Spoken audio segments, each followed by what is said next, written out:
Hi, everybody. Hopefully, you can see my screen. I wish we could do this in person, but such are the times. So I put my photograph here for folks to at least put a name to the face to the name, right? So if you are not able to see the screen, please let me know. And maybe I just don't want to go through the slides and not see them, right? So, all right. So the topic for today is the use of machine learning for personalization in retail banking. And I thank SMU for giving this opportunity to share my thoughts with this forum here. And thanks for the generous introduction. A few disclaimers before maybe I may before I kind of proceed with this conversation is that it's a fairly academic kind of a presentation today. So the views and the subject matter should be considered my own personal view and not fundamentally grabs official point of view, right? So what I'm doing is presenting to this forum in a personal capacity, not in an official capacity, and therefore the commentary shouldn't be inferred as if it was to be reflecting of any planning or how we do things in Grab. It's to be read from a point of view of academia and industry sharing, and therefore more to sort of have more conversations between academia and industry is the spirit of this conversation today. Also, this is not, of course, an exhaustive thesis. Any topic, or specifically data science, technology, is a vast topic, and in 1 hour, one can only touch upon some interesting nuances or observations. And hopefully, the objective today. So this was you would have read this write up. So broadly, the talk today is structured around three core thoughts, right? So one is personalization and some ingoing thesis or thoughts around personalization. But then, of course, why is it even important today? And while some of these have obvious answers, it is just useful to dwell upon these uh, as to why is it even important. Because what happens in the real business context is specifically when data science is expected to generate dollar impact, right? When one is expected to generate dollar impact, specifically now when these models are becoming more and more compute intensive and fundamentally costly in terms of building the models, data guzzling, resource guzzling, you need smart people to building them, etc. So it's a costly affair sometimes, right?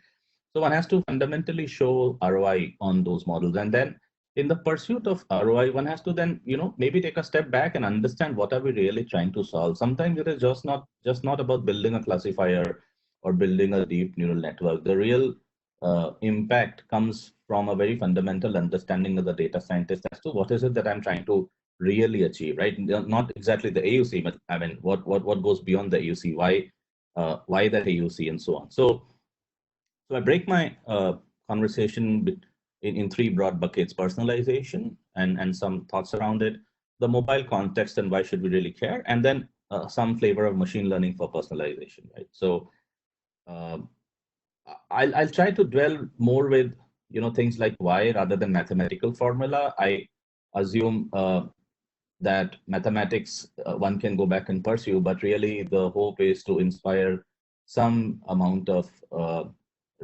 you know bridge between applicability of certain thoughts and frameworks, right? So, what is personalization? Personalization is the ability to deliver very highly customized and relevant following, right? And it could be anything. For example, a product or a discount offer could be personalized. You can personalize UI and design and content offers. You can personalize marketing interventions. You can personalize communications. For example, in specifically we see in the context of retail banking things like collections is an area where a high degree of personalization is possible. Personalization with respect to the channel of communication. For example, will this person respond better if we send him a SMS versus an email versus a phone call, right? So there is various forms in which personalization takes uh, manifestation in the business.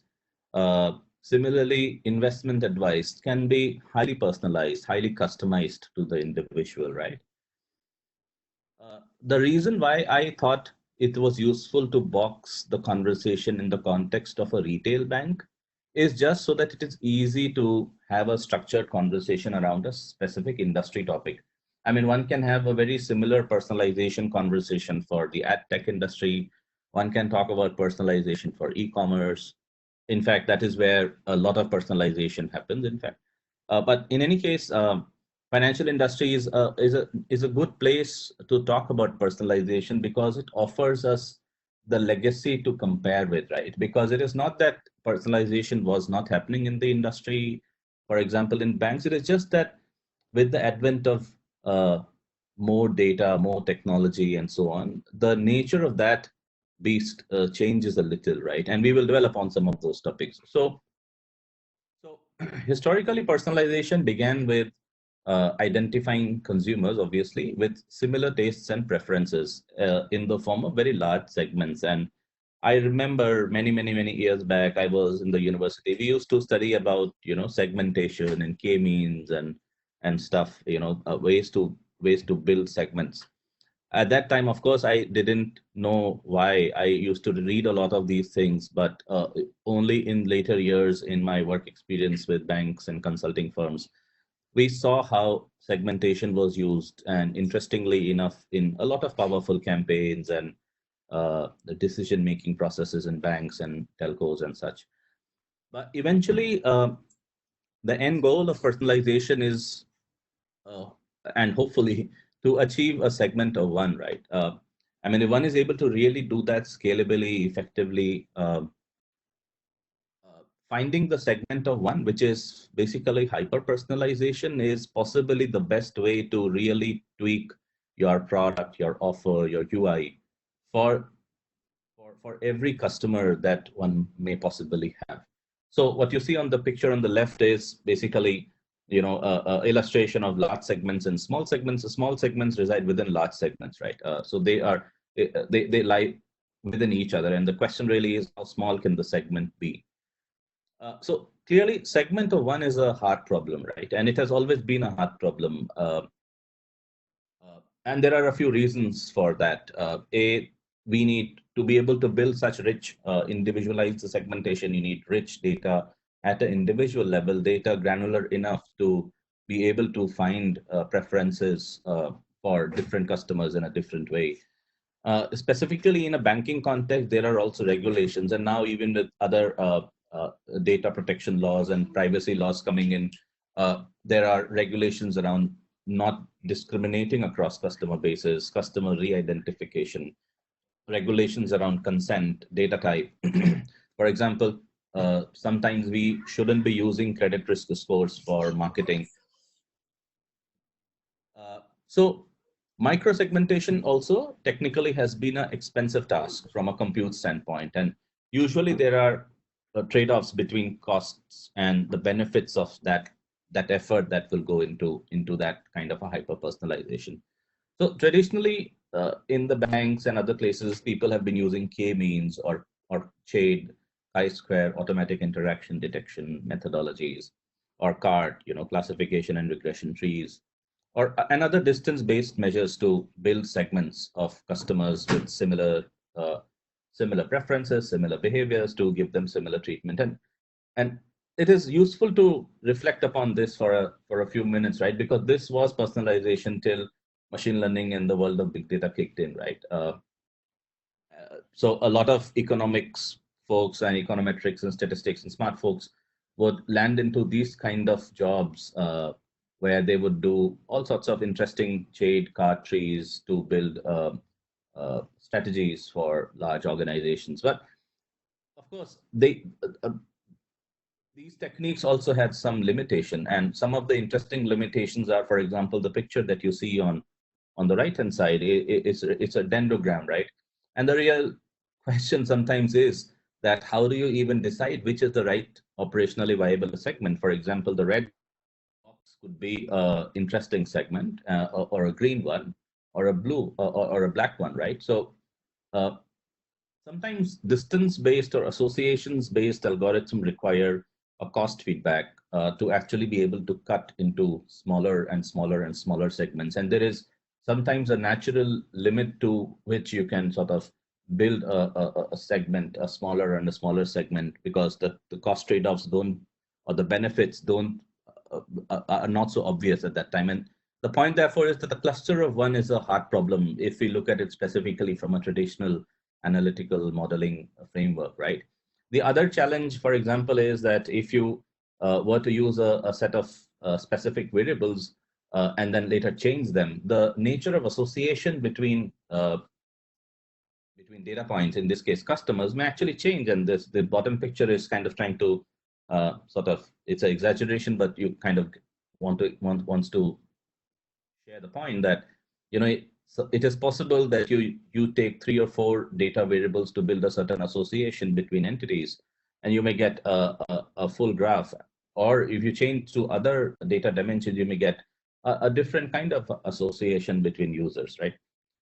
Uh, so, in a nutshell, historically, in the banks and places like telcos and corporates in the industry, usually uh, k-means or shade or hierarchical clustering have been used to build offers and interventions. And these offers and interventions would basically be things like, giving or deciding upon who who to be given a credit line decrease or a credit line increase, and by how much. For example, a credit cards portfolio, and the let us say the bank comes up with 3 or 4 options of a 10% CLD or a 20% CLD and such.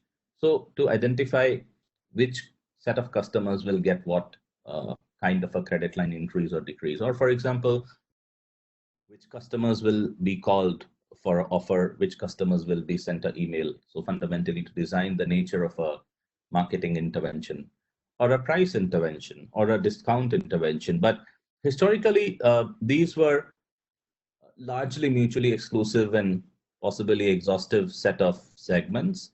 And each of these segments would be looked upon as a straightforward campaign execution, right? So basically, to independently say that this segment means these are people with a certain set of properties. For example, these could be a segment called students, and the other one is a segment called middle-aged married people, and this is a segment uh, with a higher bias towards uh, uh, say women who are more into expensive shopping, or any form of a life stage or a lifestyle segmentation, right? A clean definition attributed to such a segmentation, basis which a campaign or a offer intervention would be designed, right?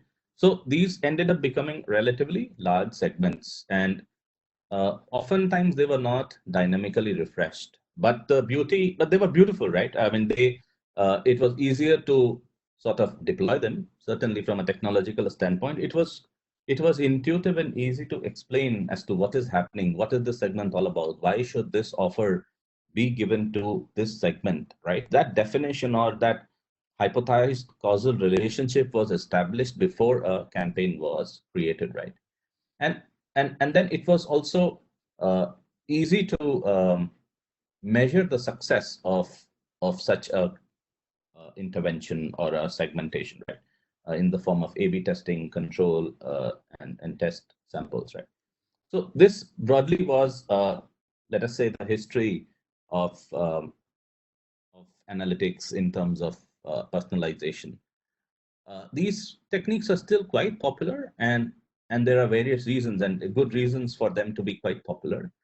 Uh, but this is how it was for a very long time, and this is exactly what is under change. So, what is happening, therefore, in the recent times is a huge move towards micro segmentation and hyper personalization, and the real reason uh, for that is that in the world of the business, there is a battle for customer attention, right? In any B2C facing business, and banks are a B2C business, retail banks, right? Uh, any B2C business, there is a battle for customer attention. Sometimes the battle is between peers, like a bank one may be competing with a bank two, right? Or an e-commerce one would be competing with the e-commerce two. But then there is also a uh, overall uh, battle for customer attention, because in general customers are let me actually close my email because it keeps popping up. Yeah, thank you. So uh, so customers are also sort of mentally busy with other channels like Facebook and uh, Netflix and other forms of fast entertainment media channels and such, which and many of them have actually perfected the art of grabbing customer attention, right? So from that standpoint, it is actually important for any B2C business, if it has to really do business at a large scale, it has to fundamentally grab people's attention, right? And and that is where this personalization methodologies are useful in getting the right kind of attention. Now, what does that really mean? Is in a digital economy where there is massive smartphone penetration, and a lot of businesses are actually leveraging smartphone as the actually smartphone has become the channel for doing business in a B2C format more and more across industries. And smartphone enabled digi businesses are sort of positioned to reshape the legacy industries as such. The fundamental thesis in any of these e-commerce or digital platforms is that customers don't really want to wait. They want an n-click journey, right? And that n could be a 3-click journey or it could be a 10-click journey. But typically, the efficacy of a digital platform, and it could be a commerce platform, it could be a banking platform, it could be a media platform, it could be a movie platform, for example, is all about how soon do you service the need that the customer came looking to get serviced on your platform, right? And that need in the context of a bank could be a need for transferring money. It could be the need for opening an account. It could be a need for seeking credit. There could be various needs for which somebody logs into the app or the website searching for something, right? And the sooner you are able to place or fulfill that customer, the better you sort of optimize for that person's attention. And that attention is really the precious commodity that we would want to sort of hyper optimize in order to do more business, right? Uh, Another related point on that one is that because of the use of digital channels such as smartphones and such, there's a lot of data that is getting generated. And these are slightly newer types of data points, which we will look at next in the next slide. But things like user agent and geolocation and mobile handset data points, etc., which add to clickstream data. We'll look at a small list of data points in the next slide, but basically there is a plethora of data points which earlier were not available. Earlier, we used to be dealing with things like age, income, gender, size of the family, uh, whether you live in a rented accommodation or a owned accommodation, whether you own a car, very, very demographic type of data points, right? Now, with the advent of a lot of digital media, digital channels, right, there is a lot of digital footprint that is getting generated, and that uh, has a lot of value specifically from a personalization standpoint. And then the related point to that is that with all of that data uh, getting generated, there is also the ability to mine that data in the forms of big data platforms and algorithms and compute facility and, for example, cloud and um, non-linear models and machine learning models as such. And then lastly, the companies which have successfully been able to uh, leverage these new forms of data and innovate their business models accordingly have really been able to take the money left on the table, right? So, uh, very large segments end up leaving money on the table, right? Because when you, for example, throw a campaign at a very large group of people, there will be a large set of non-takers, right? So there is a cost to serving a certain campaign, serving a certain product to a large set of customers.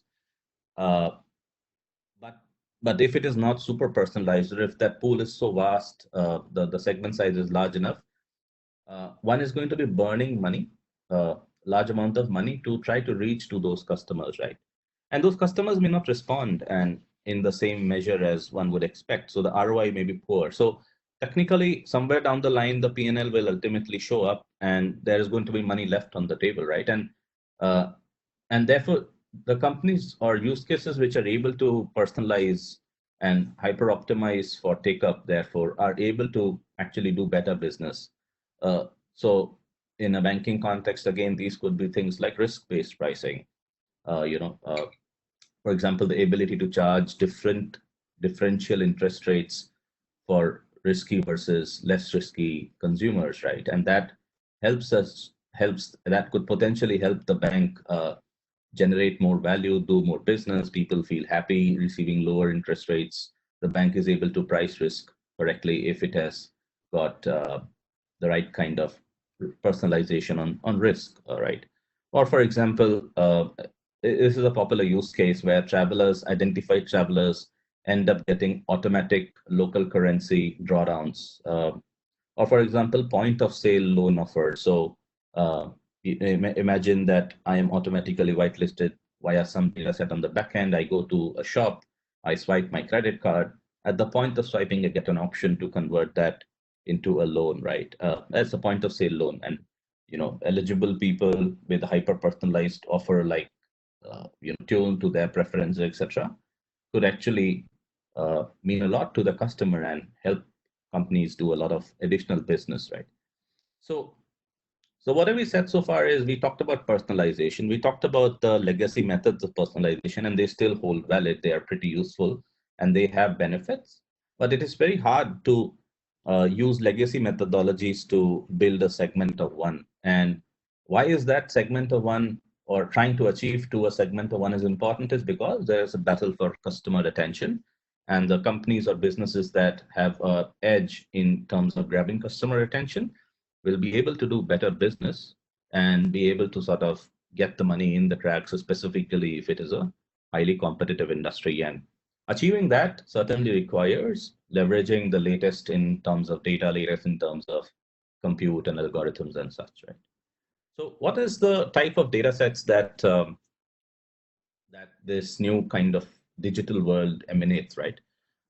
So a popular one is user agent, and I have read some articles where I think user. So what is user agent? When somebody browse when you sort of host a website, you can fundamentally track if for the people who are browsing your phone or website or whatever, you would know you have the ability to know what is their browser, what is their device model, their operating system, etc. Right? It's an anonymized type of a data, but you kind of possibly if you can match it with a known customer, you basically know that if I am browsing a given website, that website owner would ideally be able to know what is it an iPhone or is it a Android or is it a iPhone X or whatever, or is this a bot, right? So it does give a lot of interesting device information, and there is some changes that I think Google is making to user agent lately.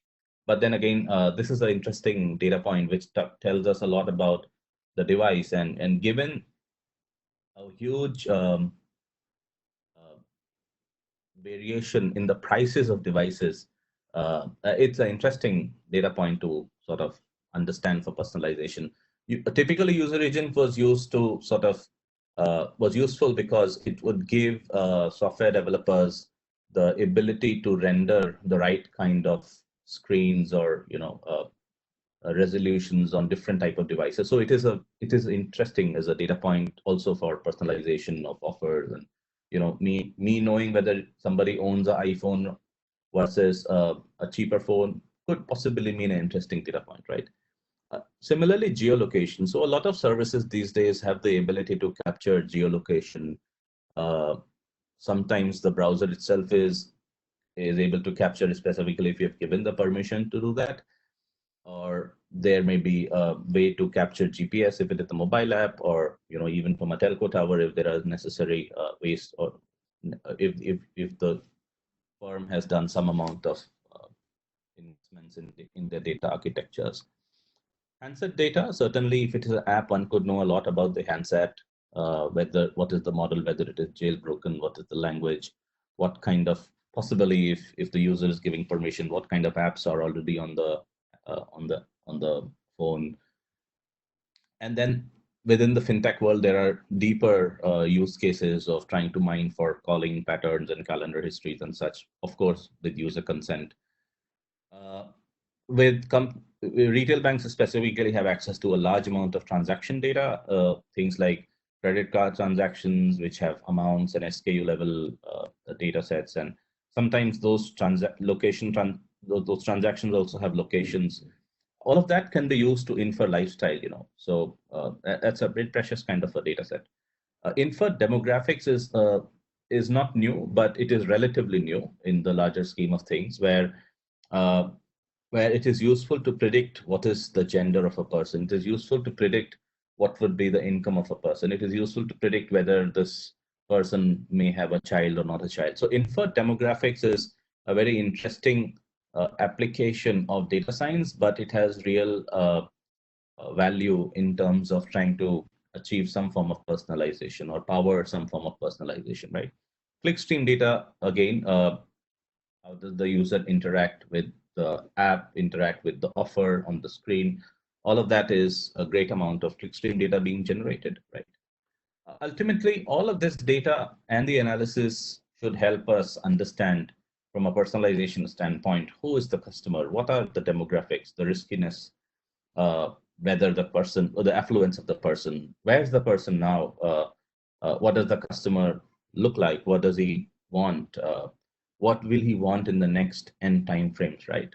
And historically, if the entity or the bank has done business with the customer, whether historically the person was a good customer, a risky customer, and such, right? So all of the above is useful to know from a personalization standpoint, right?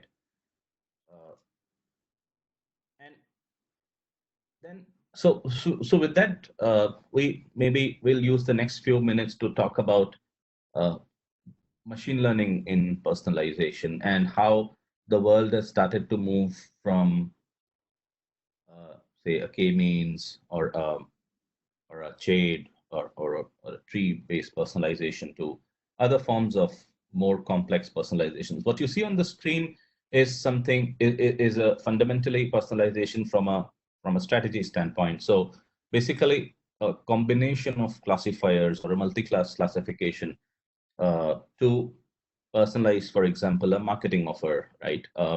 So on the one axis, you have, say, a model which predicts the likelihood of responding to a marketing campaign, and possibly say the target is, will you respond to a marketing campaign if the offer was sent on a weekend versus on a weekday, right? Imagine that is the output of a classifier that you train based on assuming data you have, right? And then imagine you have another classifier which tries to predict the likelihood of a consumer to subscribe for a mortgage loan or a specific product, right? Let's say a mortgage loan. Um, so what we see in this kind of a matrix is two classifiers playing into action to build a strategy grid, which is a very useful thing for a business to kind of leverage.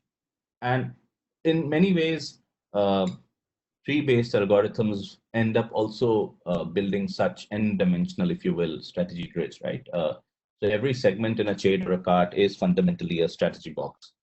Uh, the reason why I still choose to sort of label this under machine learning is because on the left-hand side, we have today access to very interesting forms of classification, not just logistic regression, for example, but we kind of have moved up the notch in terms of XGBoost or gradient boosting or SVM or random forest, fundamentally nonlinear classifiers, right? And we all know, I'm sure, that in most of the use cases, using a nonlinear classifier generally gives us a higher precision, a higher area under the curve. So with using two powerful or three powerful classifiers, would give us a much more accurate strategy grid as compared to a legacy tool, right? For example, a k-means. Um, and there is nothing that stops us from building a much more granular strategy grid. For example, a 5x5 strategy or a 10x10 depends upon how wide is the score distribution coming from a classifier. One could also think of building a multi-class classification, and there are quite a few frameworks and methodologies to do that. I think GBM also has a multi-class classification package or option, right? So there are quite a few ways to use classification for multi-class classification. But the point is that this is a very elegant approach to leverage the fairly strong and powerful algorithms for building personalization logics. And in this example, what I kind of show is that if the model is to predict the likelihood of a mortgage loan, then the question that we want to sort of answer is when is the right time to reach out to a person to boost take up on the mortgage loans. So, for example, the likelihood is very high and very low on this side, right? And the likelihood to respond to a marketing comms sent on a weekend, for example, is high on this side, low on this side. So a high means that the comms should ideally be sent, for example, on a Saturday morning. You know, the person has a higher chance of subscribing to a mortgage loan, and maybe he needs a mortgage loan, basically, right? And he has a higher chance of responding to a comms offer. So if you send a offer on a Saturday morning, very high chance of success. A medium, I would say, still, you know, this is still the same kind of a treatment to both these segments. But then if you sort of go down this axis, the person has still a higher likelihood to sort of take up, but there is possibly a reducing impact or a reducing likelihood to respond to an offer. So in this case, well, one could on a weekend, so right. So you kind of try to play it in the middle. You send the offer on a Friday morning, or lower still. Clearly, the lower means the person has a likelihood to respond to on a weekday, not a weekend, right? So possibly you send the offer on a Wednesday instead of a Saturday. You know, maybe, and this could be a factor of many things. Depends upon what kind of shifts the person is working on, what kind of a job the person is in, and so on and so forth, right? Uh, on this side, if the person really has very little likelihood to subscribe to a product, you don't do anything, right? For a few places. But if he has a higher likelihood to respond to a marketing offer, yeah, why not send two? Because one has to sort of somewhere compensate for a lower likelihood to take up the product itself. And then there are choices in the middle. So the point is that this is a very simplistic example, but one could use even more intervention channels or intervention access in terms of other types of classification models to interplay, for example, to make a three-dimensional strategy instead of a two-dimensional strategy, and so on. So this is a fairly a powerful kind of a method or a way of leveraging best-in-class algorithms in terms of classification and then utilizing them in a very elegant, business-friendly way to drive up personalization. Uh, for those who have done this or for those who may want to uh, try this out, the one caution is that two models, if you want to interplay two models across, they need to be really orthogonal to each other. If the targets end up becoming correlated, what usually happens is that you see everybody located on the diagonal, right? So you don't get these really rich off diagonal segments, and sometimes it is actually the off diagonals which help us reach out to people in a different way, right? And these are the ones which help us save cost or help us get additional take up. Uh, the beauty of a machine learning classification framework is its ease of interpretation and its ease of deployment, certainly, right? But then again, one has to, the ease of interpretation lies in the kind of variables that one uses to build a model and how intuitive the model is, right? So this is one way of doing it. Another way of personalization that is actually much more popular and very favorable to e-commerce kind of businesses is collaborative filtering. And this slide does not do justice to collaborative filtering. It is a huge topic on its own. But then I thought to, I have used 2 pages to maybe present collaborative filtering in a very simple way. Uh, so, so what is collaborative filtering is imagine a situation where you have a lot of users, maybe millions of users, right? Thousands of users, and you have on the other axis of this matrix products. In this picture, they are called as items, and that is typically the jargon that is used, user cross item, right? So items could be products, right? Or items could also be product features and not necessarily products. And sometimes users need not be users, but user features. So there are various shades of in which the collaborative filtering problem is kind of set up. Sometimes it is actual user 1, 2, 3, 4 to n and products 1, 2, 3, 4 to n, right? But sometimes the user list is so long that this matrix becomes super big. And therefore, from a compute standpoint, it is just useful to sort of condense it back to user features so that there is a long but a relatively finite number of columns or rows in a matrix like this, right? Now, with a firm which has got a lot of users, and usually the products are smaller or lesser than the number of users, right? So, for example, a retail catalog of products is say 100, 200,000, 10,000, maybe if the e-commerce 100,000, right? But users are typically of the order of millions in a well-established business, whether it is a credit card company or whether it is an e-commerce company and such, right? So the user cross item matrix is large and sparse. And sparse because not all users are buying all products, right? So there are all of those white spaces in this matrix, right? So for example, this user could have bought 5 times something, or the other complexity is what do you fill this with? Do you fill this with dollars? Do you fill this with number of transactions and so on? So that is again a part of how you want to frame the problem. But for a second, let us imagine this is the count of purchase, right? So user cross item, this user purchases 5 times a specific item and such, right?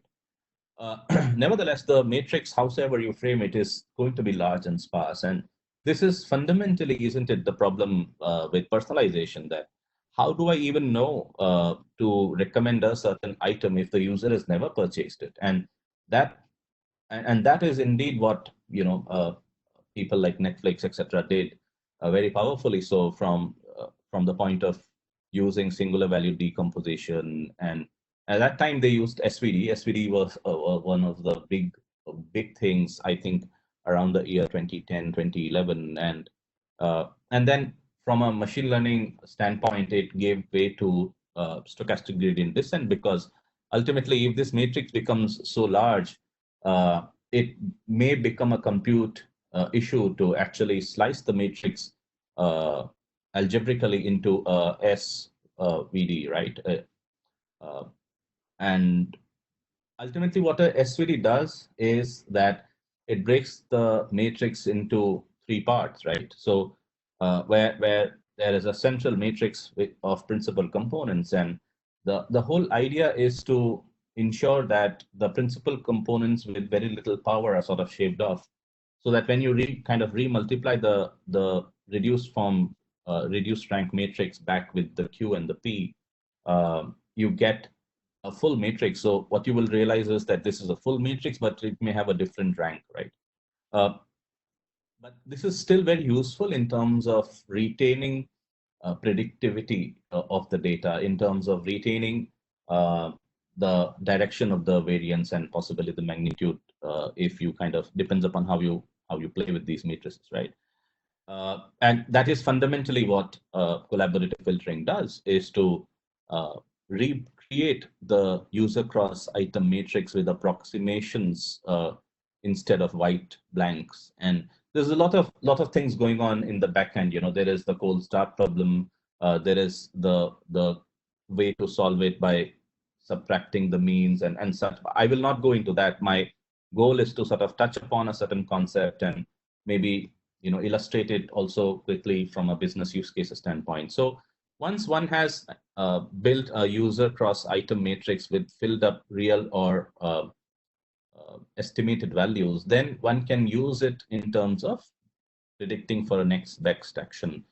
And one can do that using things like similarity functions, distance measures, like cosine similarity between two users, right?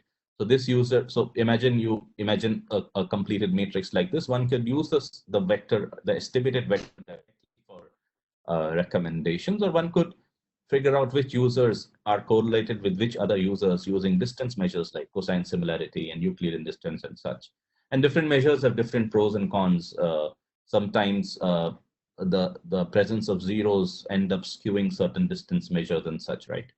But so different problems have got different type of frameworks in terms of collaborative filtering, but it's a very popular method these days in terms of personalizing specific user preferences to and connecting them to specific offers, right?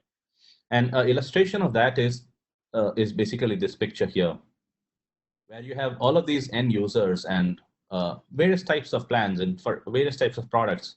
And since the theme, I try to sort of hop around a retail banking theme or a financial theme. So things like endowment plans, life plan, health plan, child plan, retirement plan, growth plan. You can imagine these are various types of financial plans that are usually on offer from a financial business standpoint, right? And some customers end up taking some plans and some not, right? So usually you can imagine this matrix to be large, a lot of customers, but and a lot of plans, but not everybody takes every plan. And fundamentally, the goal is to come up with a offer or come up with a prediction of what are the top three recommendations, right? And from the previous methodology, what we will possibly end up with is, say, a top three or a top two or a top 10 type of a recommendation. Customer one may be interested in a term plan, health plan, and a growth plan. And customer two could be interested in an endowment plan, retirement plan, and so on, right? So, so this is if the problem is framed in a very user cross item context, right? But then what if the problem is framed with user preferences cross items, right? So the same user could actually be a single adult, married early 30s, and a middle aged with kids. And then it begins to possibly make even more sense, because a big drawback of this is the why. Why does the engine predict that this customer one will need a growth plan? You know, we don't know why. It is not obvious if you frame the problem just as a user cross item similarity, right? And this may have interesting therefore applicability, because from a marketing standpoint it may be great, but from a credit risk standpoint it may not be. But anyways, so one can sort of frame the problem in terms of user preferences or user behaviors instead of user IDs, right? And that could be a single adult. Yes, then it starts to make more sense. Maybe the single adult, the choice basket is typically a term plan, a health plan, or a growth plan. But if the person is middle-aged with kids, maybe he's more keen to look at pension plans and education plans and health plans, and so on, right? But then one could sort of add another angle to it, which is to say, how do you even know that this plan is suitable for a single adult? And therefore, one could, instead of looking at putting or solving for specific plans, solve for properties of those plans. And those properties could be they are cheaper, they have higher returns, they have tenure of the plan, whether it is focused for a kid and such. So again, collaborative filtering is a great tool and can be used in very innovative ways to get to certain results, uh, which sort of takes me to nearly the end of this of the slides. Uh, Not nearly, but there are a few more. So, you know, as we move forward, the new kid on the block, a relatively new kid on the block, is sequence-aware recommendation engines, right? Uh, so one of the downsides of using collaborative filtering is that it is in many ways static. For example, it is data guzzling. It takes a lot of historical data to build a collaborative filtering solution, right? But then it doesn't know unless it doesn't know what is from a temporal standpoint, what is near-term preference and what is a long-term preference, right?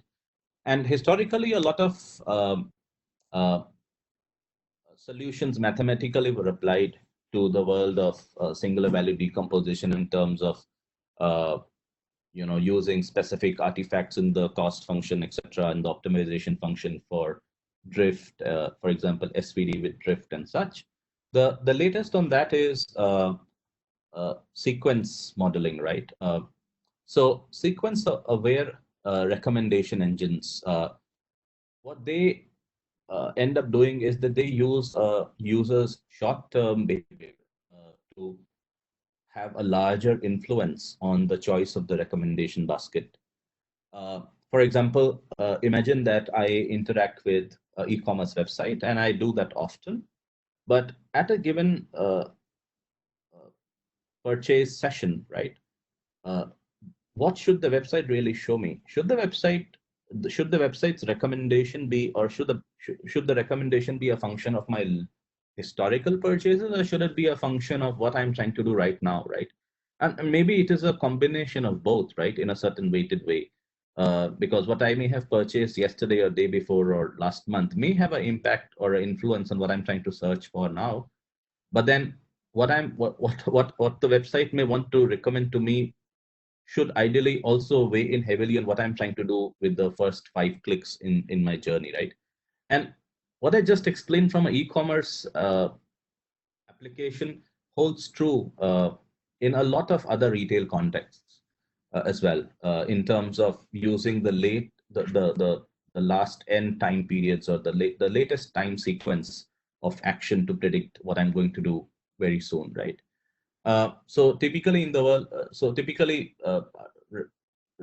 RNNs are used for sequence-aware recommendation engines, and some use cases could be in terms of optimizing for the credit card reward redemptions. Uh, even even in loan marketplaces, what offers should the credit marketplace show up or pop up based on what the person is looking for today? Now, the person could be an existing borrower, the person could be a historical borrower, but what should the marketplace show up right now based on what the customer has maybe informed the marketplace in terms of a form or in terms of even just his clicks or browsing, right? So what should the website really show him so that the marketplace can fulfill his need for credit or a banking product? Uh, so the but I believe that this methodology, the jury is still out. I think it is a fairly compute intensive methodology, and we saw earlier that a lot of such personalization can happen via, say, for example, a classification framework as well, right? So what we will need to see over time is what is the delta benefit in terms of using such higher order complexities or higher order models in trying to boost personalization. What is the real business benefit or cost benefit? Because this is an expensive model to build, right? But nevertheless, from a data science standpoint, from a research standpoint, this is a very intuitive framework. I actually give a certain PDF link here in this box here, right? So it is a great article or a great paper to read on sequence-aware recommendation engines, right? I also have a fun question that, given the fact that the sequence-aware recommendation engines sort of use very near-term sequences, can they be used for predicting, for example, stock prices? It's a fun question. We don't know, right? So generally, there is a lot of impact. As we said, as we spoke earlier, that uh, the beauty of recommendation engines, the beauty of personalization is in its ability to grab a person's attention in terms of showing the right offer at the right time. Uh, I was going through the internet to come up with some kind of a benchmark on the power or the impact that these could potentially have in a banking context. And I came across this analysis. It's a free report from BCG. The link of that report is here. So typically, BCG sort of breaks down the potential benefit of personalization in banks from a point of view of smart prospecting, smart engagement, personalized journeys, smart retention, smart collections, right? And on this axis, on this column, they have baseline. So imagine a bank with $100 billion asset book, right? And typically the baseline business size of a specific activity, say collections, would be, say, a $90 million collections problem. And what they're trying to say is that the impact in terms of revenue, uh, given personalization efforts on collections, for example, could be quite high. For example, 25 million divided by 90 million, right? It's a fairly big number, 25%, nearly 20 to 25%. So, and you can kind of do the math here. So this I found to be as a very good way of sort of thinking of how personalization could be impactful in a banking context, whether it is for prospecting, whether it is for engaging with users, whether it is for retention, and so on, right? Uh, in general, in summary, I think what BCG says is that personalization could actually help achieve 30 to 40% sales lift in some product areas, or it could reduce churn by 10 to 30%, or it could uplift customer engagement NPS scores, for example, by a factor of 2 or 3 times. Now, these are very big numbers in terms of business benefit, right? Uh, so clearly, personalization is sort of evolving as a thesis for business growth and benefit for banks and in trying to push the boundary in uh, let us say nearly requesting banks to change the way they look at personalization, right? The last slide is what are the various things to consider when we think of personalization, specifically from a financial industry banking context, right? So, certainly a lot of investment has to go into the tech platform because a good personalization strategy will require a lot of champion challenger validations. Or, for example, if you want to use reinforcement learning for personalization, which is a great tool, by the way, in terms of again in terms of trying to mimic a best offer when there are various axes to optimize on, right? So, but again, that will require a good tech platform to actually host that experiment in, right? In terms of explore and exploit. One has to also have a closer org alignment with the business, where the data scientist can actually sit with the business person in order to get the right kind of inputs fast enough to frame his problem in the most efficient way possible to actually show business lift, right? In terms of to show dollar lift, right? So that translation between model and dollar has to be shortest. Uh, and there also has to be a faster feedback of data via production pipelines. So, for example, front end data flowing back into back end data lake, flowing into the decision model, flowing back into a recommendation into the front end, and that data feedback has to be done well, which in part is a subset of investment into the tech platform, but it is but sometimes orgs view tech platform and data backend as two different entities. So I thought it is useful to kind of call this one out, that there is a equal need to have right kind of data platforms set up in order to do really great machine learning for real business benefit, right? One can do machine learning and not achieve business benefit, by the way, right? So in order to achieve business benefit, one has to do a few of these things. But then there are some other angles to specifically working with in the financial industry, which is privacy and ethics. Privacy is generally a moot point in any case, right? It is important to be cognizant of privacy and ethics, whether it is an e-commerce firm, whether it is any other B2C business. But in a regulated industry like a bank, for example, these are driven by the regulator as well in the form of compliance. But so one has to be cognizant of what data are we trying to mine, what data are we seeking, etc. Is it too intrusive? Are we being too intrusive in the name of personalization? Is this model compliant with the law of the land? Is it compliant with the various data and governance frameworks?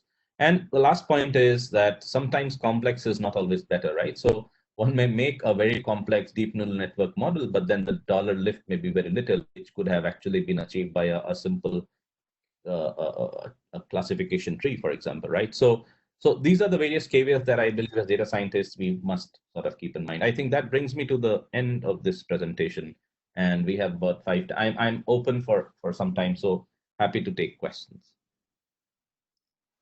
Hi, thank you, Raghav, for your insightful presentation. I think we will now open this digital floor for Q&A. I know it's almost close to 6 p.m. If you do have a question regarding tonight's topic, please unmute your mic and address to our guest speaker. He's more than welcome to answer your question.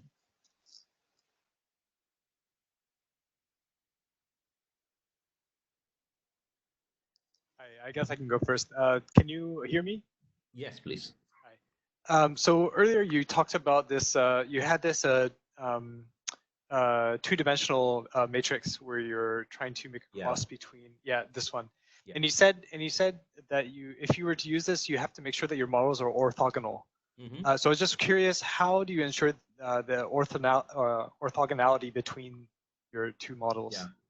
So so the orthogonality can be I draw from some of my past experience. Once I was building a very similar framework for a telco, for an e-commerce retailer, right? And the short answer is to use variables which are predictive independent variables which are genuinely independent. For example, if the most important variable in both these models, imagine if it is an e-commerce model, and if the most important variable is total sales, right? Then naturally the entire model will be biased towards the top two factors or top two variables in the model. And if those two variables are very similar, the score will be correlated, assuming that. So that is one way to look at it. The other way is to certainly imagine that the targets that you're modeling for is different. But this is why I wanted to kind of say this out here, is that while the targets may appear to be different, if the independent variables are nearly the same, uh, in my practice, what I have seen is that usually the two models end up becoming the same. So that is the answer to your question. Great, thanks a lot. Anyone else? We still have a couple of minutes, before we actually end this session.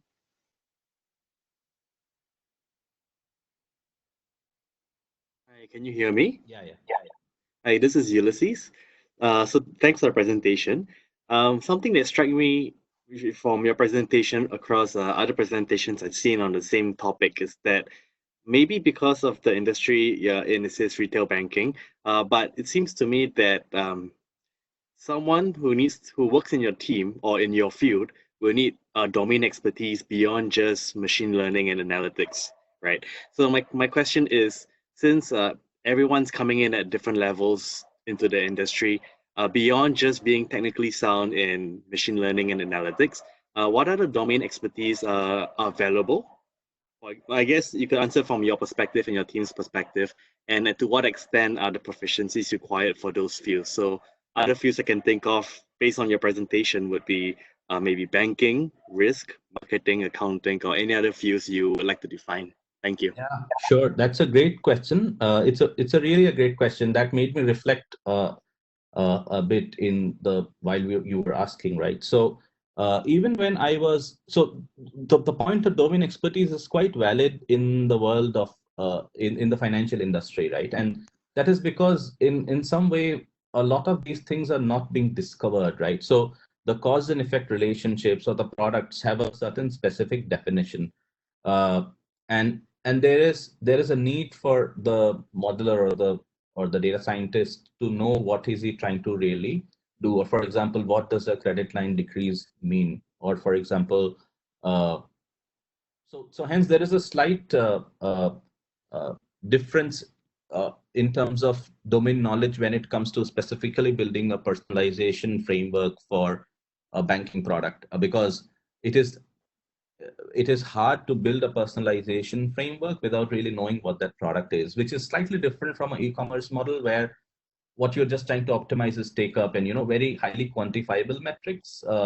In general, we have seen that successful teams have certainly people who are very strong in the domain. Now, the way to solve for that is to have multi-skilled teams. So, of course, the the the industry is sort of, the knowledge base has become so wide that it is very hard for a data science practitioner or a machine learning engineer to really know the domain, and it is sometimes hard for the domain guy to have the best in class knowledge on things like sequence aware recommendations, right? These are very deep topics and require amount of research and reading.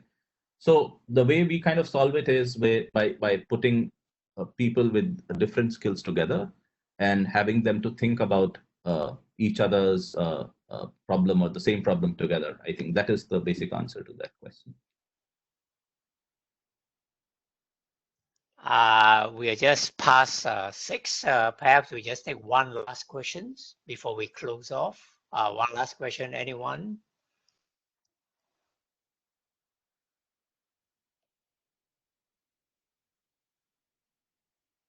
Okay, if there is no further questions, we now come to the end of tonight's session. I would like to thank our guest speaker, Raghav, for taking time to share. I'm sure you agree with me, this very insightful presentation. To Raghav, thank you again for helping to make our SMU MITB in Conversations series so enriching. And I hope to hear you speak, and address our student or at our so-called other seminar platform in the future. So thank you again.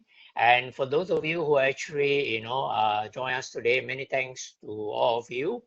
And from all of us at SMU Master of IT in Business School of Information System, thank you very much. We look forward to you joining us in our next In Conversation series. So to everyone, good night, stay safe, goodbye for now, bye-bye. Thank you. Thank you, everybody.